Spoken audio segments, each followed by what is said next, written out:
Lewis, coming to you from the beautiful metaverse, and more specifically, beautiful Danville, Illinois, homeland of the Corellian tradition. And welcome to Midday with Reverend Don. I hope you're having a wonderful day today, and we are going to have a lovely conversation.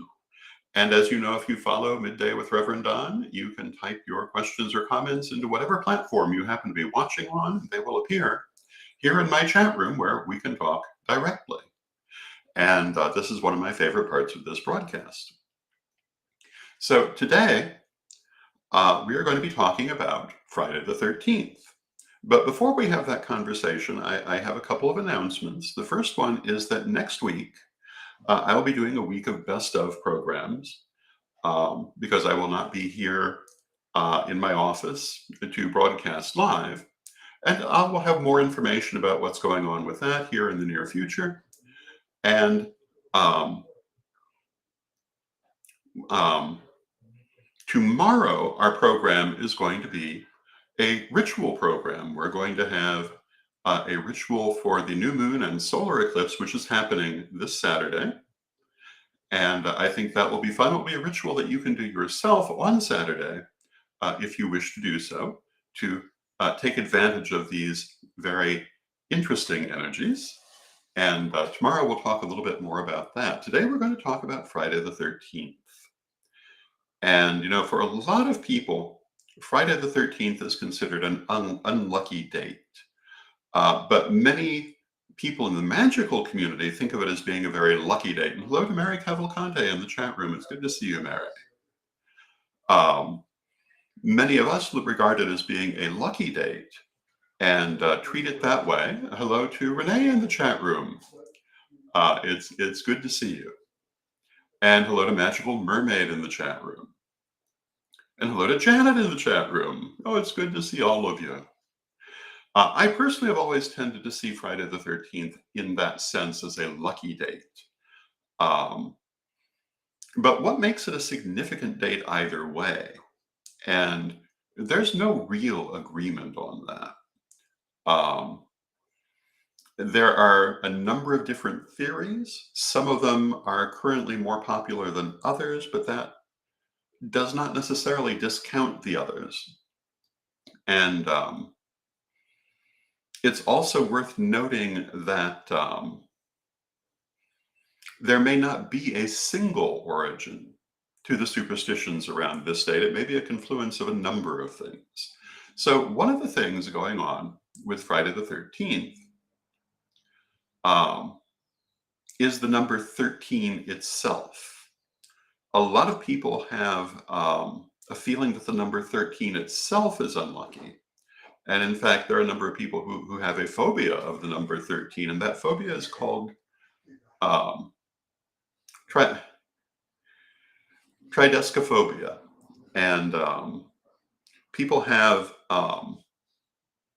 a number of different reactions to that. You may have heard that many buildings don't have a 13th floor for this reason. I don't know that that's as true as it once was, but it is something that you do actually sometimes encounter. The number 13 follows the number 12, which is normally considered to be a full cycle because of the cycle of the zodiac, the months of the solar year, etc. And so 13 is a new beginning, but also the breaking of the old cycle. And this has caused some people to see it as being an inauspicious number. Historically, there are also things like in the Christian religion, Jesus had a total of 13 disciples, counting Judas, but Judas, the 13th disciple, betrayed him, giving people from that background an idea of the number 13 as being inauspicious. This has not always been the way it's been looked at. If we look at the Olympian gods, there were 12 of them, and then they switched their numbers around a little bit. And brought in Dionysus to become one of the Olympian gods who wasn't originally. But that was not considered to be an unlucky thing, just because it moved the gods around a little bit. But many people do have that fear of the number 13. And Magical Mermaid remarks that 13 is a baker's dozen. And yes, it's the complete number 12 plus one more. So you can also think of it in that sense as being that lucky extra thing. Now, in a lunar year, 13 months rather than 12 is often considered to be the norm. And this is one reason that many pagans consider the number 13 to be um, an auspicious number. And the uh, day of the week, Friday, is named for the goddess Venus and various versions of that goddess in different cultures. And the combination of the 13 months of the lunar year and the goddess day is one reason that many people in, for example, the Wiccan community think of Friday the 13th as being a sacred date with a strong association to feminine energy. Um, it is also the date on which the Knights Templar were proscribed and arrested en masse um, back in the 14th century. And the prevailing wisdom at present is that that is probably the source for the unlucky connotation of Friday the 13th. But as I said before, that prevailing wisdom changes frequently. Um, and the fact that opinion holds this is the most likely source doesn't necessarily mean that it's true or that there's only one source. But it is something very worth looking at. The Knights Templar, if you're not familiar with them, were a very powerful order of knighthood in the Middle Ages. They were originally headquartered in the Middle East, and they became very powerful, particularly working as bankers for the European royal houses. They were a military order. They were charged with protecting the Near Eastern territories. And for a long time, they were very successful and they became immensely wealthy. In the late 13th century, the last of those Near Eastern territories that were held by European powers fell, and the Knights Templar were forced to retreat back to Europe, where they were still very wealthy and still very powerful, but nowhere near as appreciated. Um, and in the early 14th century, Philip the Fair of France moved against them, and with the help of the Pope at that time, who was firmly under the king's power, they prescribed the entire order and had as many of them as they could reach arrested and confiscated their properties, which were immensely broad. The general feeling is that that was the reason for the move. The king already owed the Knights Templar a great deal of money, which of course he got out of paying by prescribing them. And of course, he and other European powers obtained a great deal of money from this action. Hello to Tom in the chat room. It's good to see you. Um, and this began on a Friday the 13th.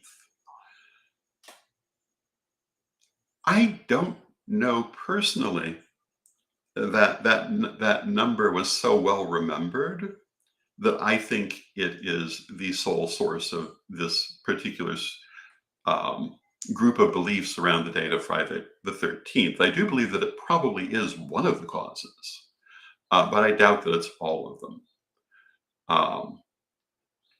But the prevailing wisdom cites it as the primary cause. In pursuing this, the King of France and the Pope, and hello to Kazan in the chat room, it's good to see you, build a case against the Knights Templar of religious heresy, basically that they were following a pagan cult within their order. And that cult was centered on a figure called Baphomet. Now, we did a full show on the subject of Baphomet at one time, but I'm going to talk a little bit about Baphomet now. Baphomet, there's a lot of debate as to whether the Knights Templar were actually worshiping a figure called Baphomet, or whether this was entirely made up. And one of the reasons for that is there are so many different descriptions of this deity and how it was depicted. However, that isn't necessarily proof that it wasn't there. Um, it's often said that the name Baphomet is a corruption of the name Muhammad, but that makes no sense at all because the people of that era were perfectly familiar with the name Muhammad. No one would have mistaken anything else for it. But they could have used it as a basis to create a gibberish name if they wanted to. But Baphomet isn't necessarily gibberish. Um, there is a strong theory that it comes from the Greek words Baphometes, which means baptized in wisdom or washed in wisdom. And in terms of how it was portrayed, it seems to be a conglomeration of a number of different symbols, which is very much in keeping with deities of late classical antiquity. Um, and so it may very well have been, and possibly even quite an old cult that they found in the Middle East and continued, or it could all have been made up. Either way, Baphomet certainly came to be worshipped as a deity afterwards and is very much still worshipped today in a number of different forms. Ranging from the very beneficent god of wisdom to various would-be demonic forms. But as for what the Knights Templar did, there's no real knowledge because any evidence that existed that can be accessed now was extracted under torture, and you really cannot take seriously things extracted under torture. Historically, there have been a number of items that have been found and attributed to the cult of Baphomet. Hello to Eve in the chat room. Good to see you, Eve. But whether they actually were or not, or merely seem to be similar, is hard to say, or whether they might be forgeries. But there are a number of interesting objects which show the deity Baphomet, again, in a manner that strongly resembles late classical antique ideas, as well as some of our modern ideas. A number of the images show the deity seemingly chained to the physical world, um, or it chained to the deity, which in modern terminology also looks a little bit like the double helix, at least to my eyes. But again, there's no knowing how much of this was or was not true. And that's a very relevant fact to a lot of history. But these are some of the reasons that people think that Friday the 13th has come to be seen as unlucky or lucky. Those who believe that it has a strong association with goddess worship feel that people from Judeo-Christian religions look at it as being unlucky for that reason, while they themselves look at it as being particularly auspicious. So as far as the origin of the beliefs, I would say pick the one you like. There's no real certainty. But as far as today, as I say, many people in the metaphysical world view Friday the 13th as an auspicious and lucky day, as do I. So tomorrow is Friday the 13th of October, and I regard that as a very auspicious day, particularly coming in October, as we're approaching the Samhain holiday. The other thing that makes this particular Friday the 13th a little more auspicious is that it's the eve of the new moon and solar eclipse coming on Saturday the 14th. And this is an interesting combination of energies. The new moon is new beginnings, and solar eclipses, at least to me, represent new beginnings as well. They're the end of one cycle, the start of another. And I'll tell you for myself, I'm hoping that it will have very much that character of renewal and regeneration. That's what I see in solar eclipses. Other people see them as being inauspicious because the sun loses its light for a moment. Historically, they're often associated with the death of important figures. Um, but, I'm very much of the point of view that everything you look at, what you take from it depends on the angle you're looking from.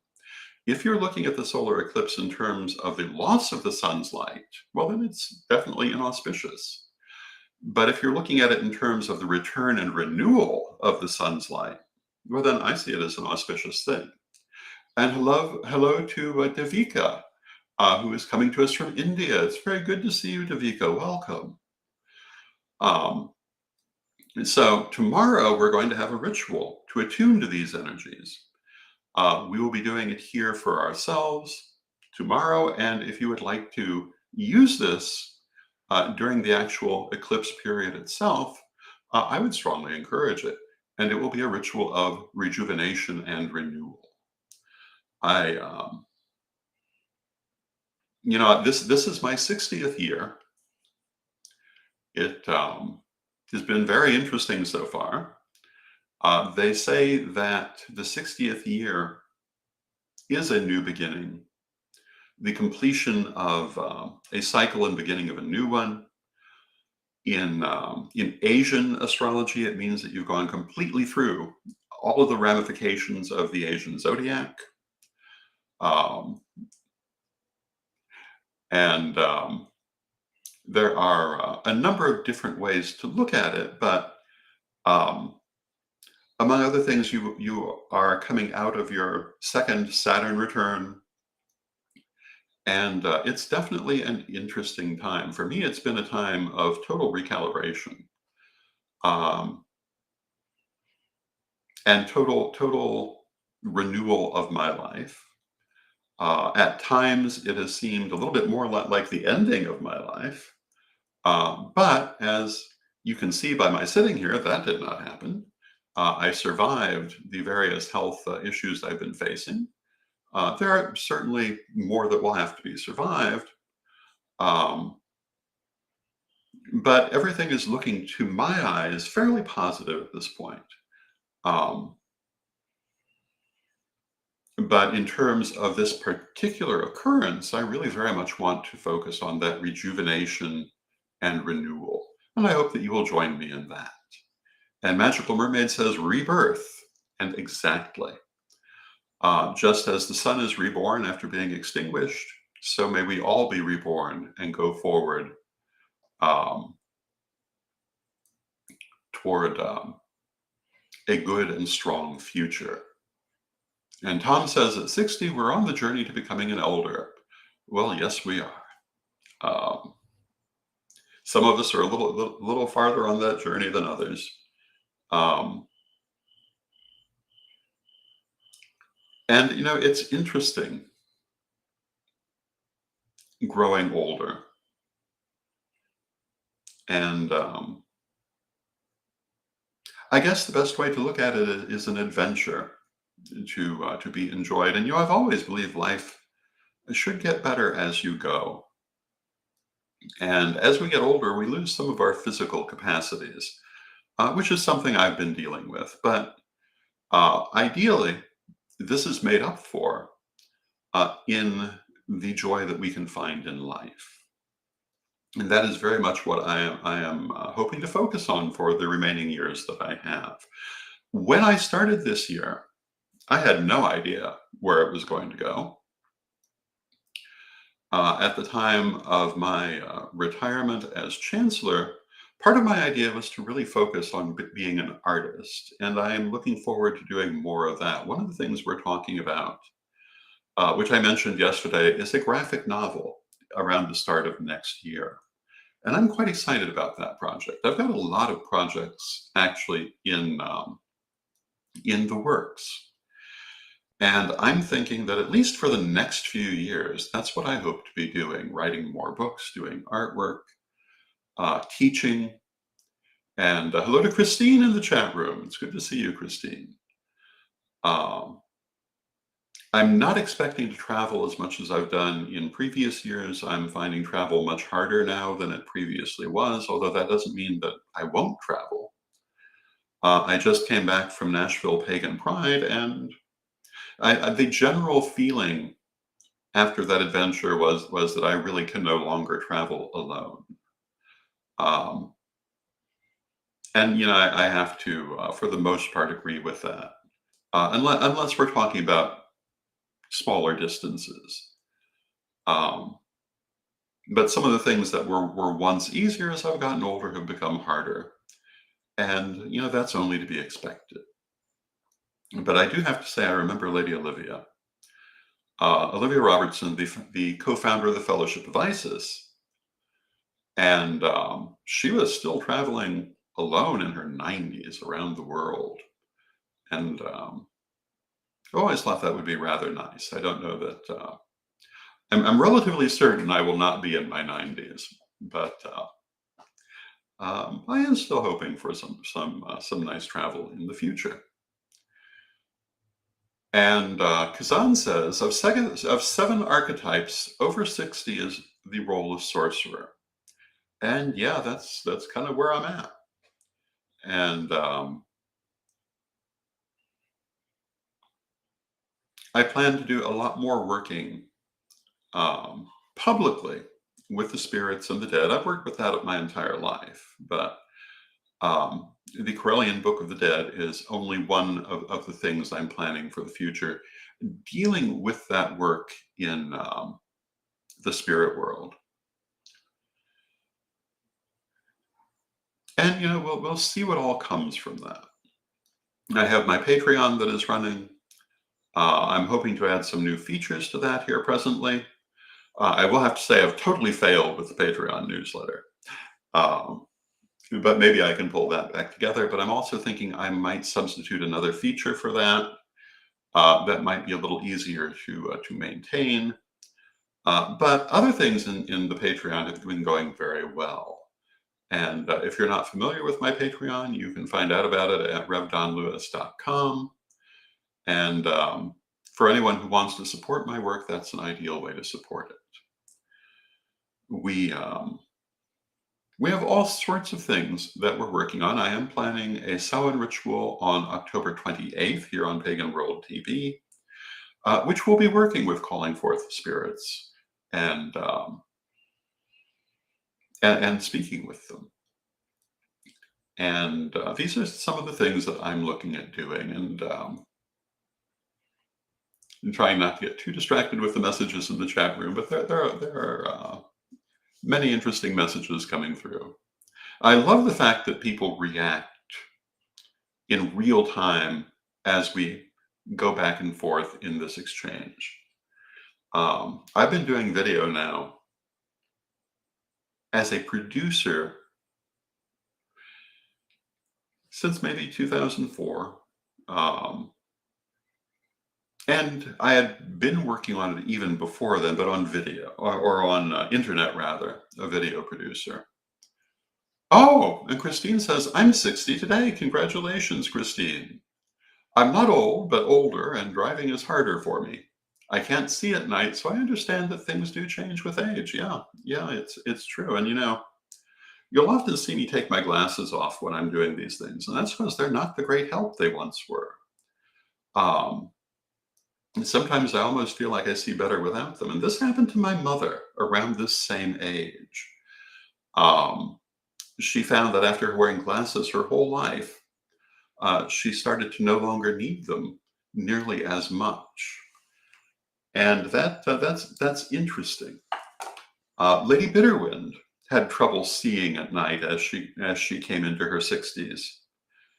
And it's lots of little things like that. One of the things I've noticed is that I get colder much more easily than I previously did. When I was in Nashville, I kept thinking to myself, I know it's not this cold. But it felt very cold to me at times. And I don't know if that's age or having lost a great deal of weight, which I think is part of it also. Or having lived in Florida for many years. They could all explain that. But it's it's a very interesting time, and it's going to be interesting getting used to being an older person. I find that I was never a fast person. I always walked slower than everyone else, and that has to do with the fact that I was born um, with a certain issue in my leg bones. I literally could not walk as fast as most people, but I'm walking much slower than I ever walked before. But I still get there, and that's all that matters. I have to leave myself a little more time. I think that as we look at life, we have to keep that point of view. That if something maybe is a little harder for us or takes us a little longer, um, that's not bad as long as we still get done what we need to get done. Um, and Tom says that they are at the big 68. Congratulations, Tom. And Kazan says, off topic, but curious when you will set up the Karelian Tradition Museum in Danville. Interestingly enough, that's been a topic of conversation lately. And I don't have an exact answer at this moment, but it's coming. Um, these last few months, a lot of effort was extended on the Parliament and recovering from the Parliament. And now we're ready to get back to work on projects like that. So do expect to be hearing more about it. We have a lot of things coming. And if I'm moving a little slower than I once did, um, I'm surrounded by lots of nice younger people who still move fast. And like I say, I am still getting where I need to go.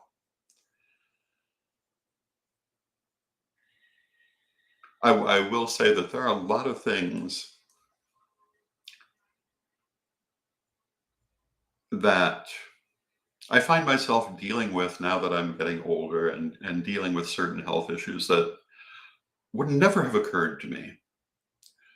But they're all dealable. Everything is dealable.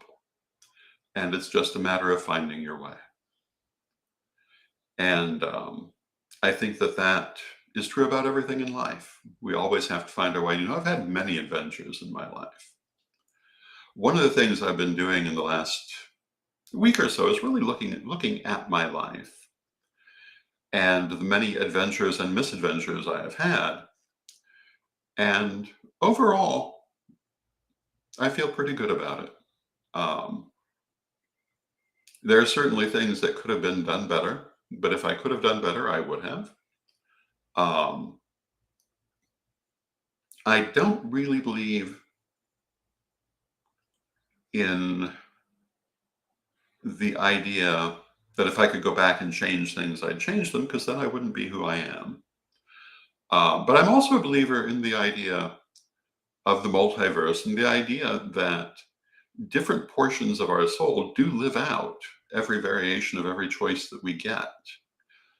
So I do think that some of those other directions I could have gone were gone in, just not by this part of my consciousness. And I and some other people have occasionally seen bits of those other versions of this life. And it is, it's interesting. One of the comments that I made early in this year is that when I had the health crisis that I had in February, that I felt like one life had ended. Um, I was not physically dead, but I felt as though my previous life really had ended, and it was time to go forward in a new direction, and that's where I'm at and what I'm doing, and it's about to gain speed. And I thank you for being here with me as we go forward. Excuse me. Thank you. Remember, you're right. And I think it's going to be an interesting and exciting time. And Magical Mermaid says that yes, nostalgia has been in the air for sure. Yes, it has. It's been very much a time for that. So I want to thank you all for being here today. I love you all. I love spending this time with you. Join me again tomorrow, and we will have our new moon and solar eclipse ritual. And let us close with our prayer as we always do. And Divine Mother Goddess, Divine Father God, beloved ancestors, we thank you for all that you do in our lives, and we ask you to help us to always regenerate and renew our lives. In every moment that we're alive, let us remember that it's always the now moment, that every moment is the first moment of the rest of our lives, and that we are always in that moment of chaos when patterns can be changed if we choose to change them, and new beginnings can be had. Beloved Mother Goddess, beloved Father God, beloved ancestors, we thank you for all that you do in our lives. And knowing you're always with us, still from respect, we thank you for your presence, and may you be blessed now and always. May you be blessed now and always, and we will see you tomorrow.